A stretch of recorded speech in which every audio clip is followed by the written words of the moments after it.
Alrighty then, grovelers. Driving home from work.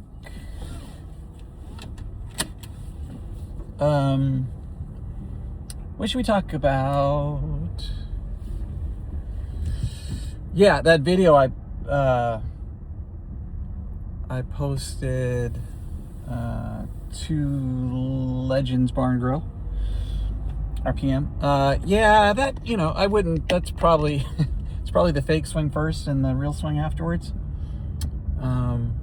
Wouldn't bet my life on it, but I'd bet a large sum of money on it. And he didn't change the thing we talk about. Like, he didn't actually change his motor pattern. He just kind of moved the system around and then cranked his grip down back to where I think it normally is. The guy, just, you can tell the way he moves, he's a pretty good golfer. So I think he threw us a dummy on the first one, and then 15 minutes later went from 245 slicing to just about 300 baby draw. Yeah, probably not. The lesson itself was correct for the most part. So, I mean, I wouldn't consider that a scam as much as he just wanted to, it's a little cheeky, but he's just trying to show the process he would go through. So that's fine. I think if he was really trying to do a bunch of testimonials from people that were faking it, that probably wouldn't be great. But just to do an online video lesson to kind of show someone how the direction you're supposed to go, and having a guy that already knows how to do it makes it go a lot better for sure. Anyway, kind of a fun thing, but that's kind of a classic example of some of the stuff that you see on YouTube and wherever. Guy's got a lot of followers. I think clearly has a popular channel. I haven't looked at any of the other videos on his channel, so who knows, but that's how you get people's eyeballs on it. 50 yards, man. 50 yards in 10 minutes or whatever it was. Add 50 yards in 15 minutes, or easy way to add 50 yards, however he said it. Who's not going to be attracted by that? I'd be like, wow, I'm hitting it like 285, 290 with a baby cut. He can add 50 to me. I'd be interested. Probably not. What I was going to talk about, I still can't, I feel like my back's already a little sketchy right now, so that's why I haven't had much time to get out in front of the iPad and make some golf swing movements to show you. But let's start talking a little bit about the spiral, just kind of the concept of it. The spiral, wave, kind of the arm and wrist assembly, wrist alignments, moving the arms. It's apropos, I guess, because the big thing on the forums is the arm lift thread. The arm lift would be just, that right there. I've kind of shown you that motion. That's kind of the arms are kind of waving this way and hinging upward, right? So if, if this was a dress, right? There's pretty much your entire backswing right there. As you can see, the arms are moving up some amount, right? Something like that. But then you have the wrist alignments, right? And so this is what I call the spiral. So if you were to dress, right, the spiral is going to move this way some amount. So the wrists, and I would include on the wrist alignments, not only are you looking at the hinging, the deviations, right, and the bending, cupping, bowing, palm reflection, whatever. I like to call it wrist bending. Either you bow the wrist or cup the wrist. I think that's easier than the actual anatomical jargon. And then hinging and unhinging the wrists, as opposed to radial deviation. I think that's more confusing than anything. So you're hinging the wrists and you're bending the wrists.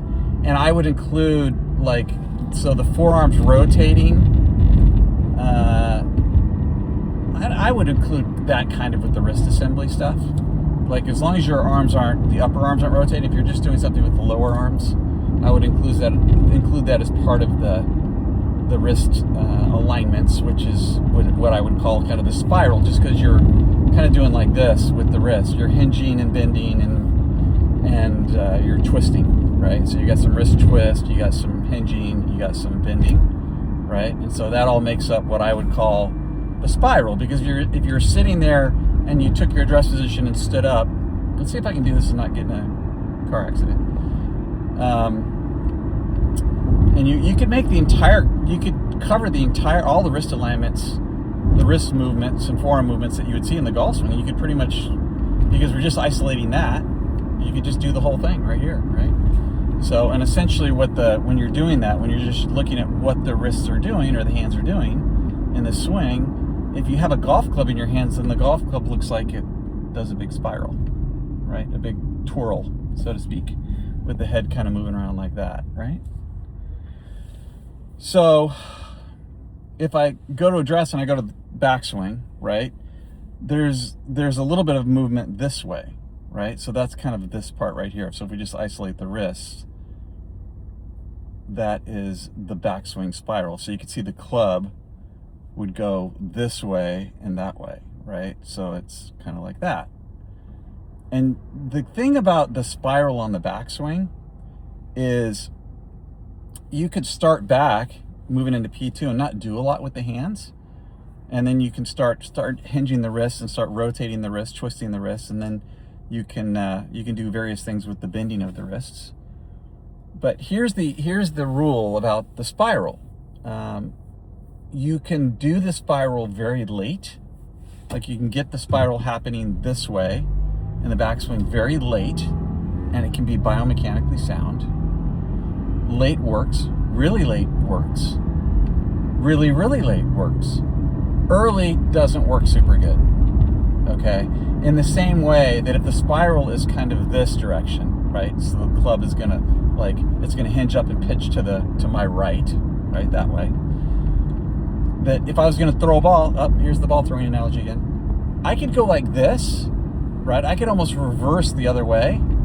And then still, as I gathered everything up in the transition, I could still, while people are driving next to me going, what is this guy doing?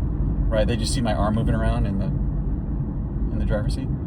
Saw some lady kind of look over me and go, I don't know. I don't want to look again at what that guy's doing. They just look away. So there's some strange things happening in this car. So you could do this and then gather it up and then throw as normal, right? If I gave all you guys a baseball, you could do, maybe not JB, because I don't think he ever learned how to throw a baseball, because he's over in Scotland. Is that how you say it? Scotland. He's a Brit, so maybe he's used to using his feet too much, not using his arms enough. But for all you Americans out there that grew up playing Little League, which a lot of us did, you could do this. I mean, you could crank the elbow up, fly the thing, and then really late spiral the wrist back, right? And this is some of the arm pitching or the arm waving also. But you could do this really late, and then you could let it fall back behind you, and you could throw as normal. Or you could do it a little bit earlier. But you can't do it like super early. Like you couldn't throw it like this and then go back like that. Like you wouldn't want to go get it all loaded up this direction and then try to move it back that way. It just doesn't work that way. And the same thing is true with the golf club, especially when you're trying to adhere to some kind of a plane of motion and you're trying to spiral that thing back down at speed on the downswing and hit a certain Dr. Kwan's functional 2D swing plane. It's easier to do it and spiral late if you're going to go, if you're going to talk about early versus late. The club shaft is off its plane for quite a long time, but you see guys do that, and they can do it at a very high level. You don't necessarily want to go late just for the sake of going late, but you can go late and it still can be biomechanically sound. If you go early, that's where you're going to run into problems. So spiral on time, good. Spiral a little late, fine. Spiral later than that, probably still okay. Spiral super late, probably still okay. Spiral super early, not okay. Not going to work. It's going to throw off the sequencing, the geometry. Anatomically, you're not going to be able to work through. You're not going to be able to. What's the right way? What's the right way to say it? You're not going to be able to produce a good kinematic chain of events if you get the geometry real wonky by letting the spiral spin to the right too early in your backswing, because it's going to then cause you to try to use kinetics to go the other way to find the plane. And what it'll cause you is to go this direction with the kinetics to keep it from going past the plane or get under the plane too early. And that's going to create a problem in transition, because in transition, it needs to feel like it's going a little bit the other direction, right? So I'm trying to come up with a way to say this that it makes more sense, especially at it's hard to dumb it down to the groveler level. I mean, even though this is not a complicated concept, grovelers are the level you have to get it down for them to start to get it is A, has to be super simple, B, has to be said numerous times, right? That's kind of the rules. But in a nutshell, doing a lot of this and waiting to twist or to twirl the spiral to the right until really late in the transition can work perfectly fine. It's probably a little more complicated, but if you swing the club head behind you too soon and then have to pitch it back this direction as you're supposed to be making it go the other direction, that's when things are getting complicated, and you're just not going to see any high-level players doing that. But you can see a bunch of high-level players doing it some amount of late in the backswing. Obviously, the quintessential examples are Furyk. Everyone picks on him, right? Super late spiral. Works fine, because by the time he gets down to P5, he's golden. What's the kid's name? Everyone knows what I'm talking about. He played for Oklahoma, went to play the Live Tour. I don't know if he's been doing much in the last couple of years. But he does he does the hip preset trigger, and then he goes way up and out. So he spirals late, right? But it's fine, because by the time he gets halfway down, it all looks great. Good ball striker, right? When he's on, he's a good ball striker. So that's an example. And there's numerous examples along the spectrum of somewhat late to relatively late, with a few outliers that are extremely late but still really great ball strikers. So you just don't see anyone super early. I mean, maybe if you looked at Raymond Floyd, like a blast from the past, you look at his swing, he would throw the club head, he would suck the club head in underneath playing behind him at the beginning, and then he would steep it and gather it back up. And part of the reason he was able to do that is he would do some weird things with his hips to kind of lock his right leg out, and it helped him tilt his spine, which helped him pitch the shaft the other way. So, but, I mean, other than something like that would be an extreme outlier that you would not want to copy. But everyone else does it essentially the same way. Some amount of late spiral, okay? And you can choose which way you do it. I don't like to go super late, just because I already, in the hinging part, I already get a little bit late with the hinging. And then when I'm trying to gather it back up, what I tend to do is let my arms, actually, my right arm kind of gets behind my torso, right? So it makes my plane, or the radius of my swing, too narrow in transition, and it kind of throws my sequence off. So for me, it's not a particularly good idea to try to do it late, because some other bad things happen. But the concept of spiraling the hands late, that's biomechanically sound. There are no issues with that, right? So as long as you understand the general rules, and are there secrets to the golf swing? I don't know if there's secrets, but that's kind of a rule that you should be aware of, that moving the hands in a certain way, there are certain allowable movements that can happen at certain periods of time, and certain things that you can't do if you want to hit the ball well. And the key to understanding, like, when you want to do it, is first understand what the movement is. And so what you want to do is figure out, like, you want to make your entire golf swing just with your wrists, right? So address, and then P2 has not much has changed, and then P3 there's a little bit of hinge. Sometimes people will start to let the wrist flatten. Sometimes people will keep the left wrist cupped. That's fine. That's negotiable. That's controlling face angle. You can get the face angle more or less open or more or less closed at the top, as long as you have the other pieces to match. But there is some hinging right around P3.